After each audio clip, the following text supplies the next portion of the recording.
La CFPO, Compagnie française des phosphates de l'Océanie, entame la première exploitation du phosphate de Makatea en 1911 et l'arrête en 1966.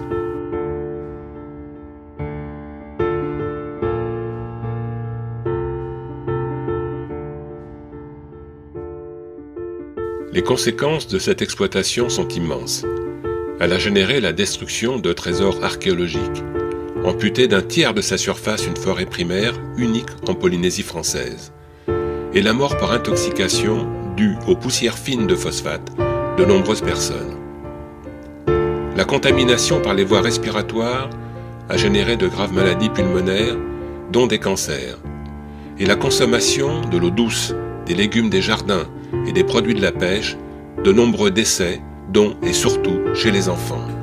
Ce massacre se produit actuellement sous nos yeux, en Tunisie, dans la région de Gafsa, entre autres, au Maroc, dans la région de Kourega, entre autres, et sur tous les sites d'extraction industrielle du phosphate dans le monde.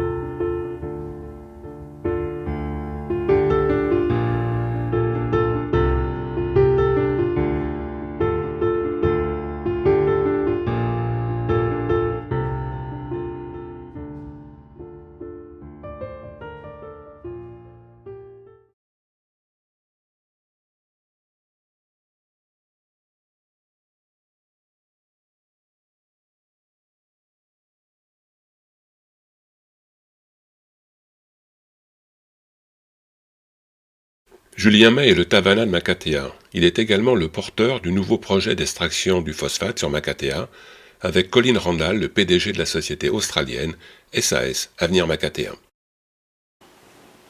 66-96, je suis arrivé en 95.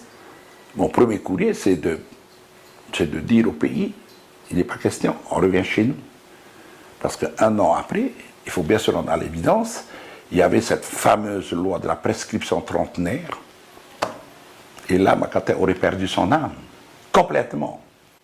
Ça veut donc dire que si une exploitation a lieu à Makatea demain, par rapport à une recherche, encore une fois, de roches phosphatées, cette prescription, cette expropriation ne pourrait pas avoir lieu aujourd'hui. On ne sait pas. Bon, on sait que quelque part, il y a un chapitre qui est réservé aux propriétaires, mais aux propriétaires de cette île. Mais qu'est-ce que le propriétaire a? Les pointes? Ou alors l'espace qu'il y a dans les trous? Parce qu'on sait très bien qu'au-dessous de X mètres, c'est le pays ou l'État qui en est le propriétaire. Et sur pratiquement des fosses de 20 mètres, il n'y a plus rien. Donc, on risque d'avoir affaire à un imbroglio encore juridique, qui va encore noyer le propriétaire terrien. C'est pour ça que je disais, il faut raser, il faut restituer pour que demain, l'héritier puisse revenir chez lui. Oui, mais ça veut dire aussi que sa terre sera 30 mètres plus bas que, oui. que la terre qu'il a laissée voilà. auparavant. Voilà. C'est pour ça qu'on On évoque la CFPO comme d'une période où il y a eu une belle exploitation, où ça a contribué au développement économique de toute la Polynésie française. Moi, ce que j'en dis, c'est uniquement une destruction.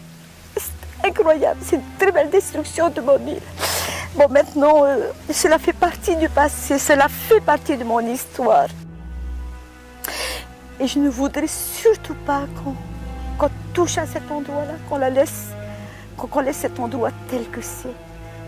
Et on s'aperçoit que la végétation a bien repris, la verderie est en train de reprendre, elle est en train de revivre. Et qu'on laisse cet endroit, qu'on laisse notre île telle que c'est vraiment une prière.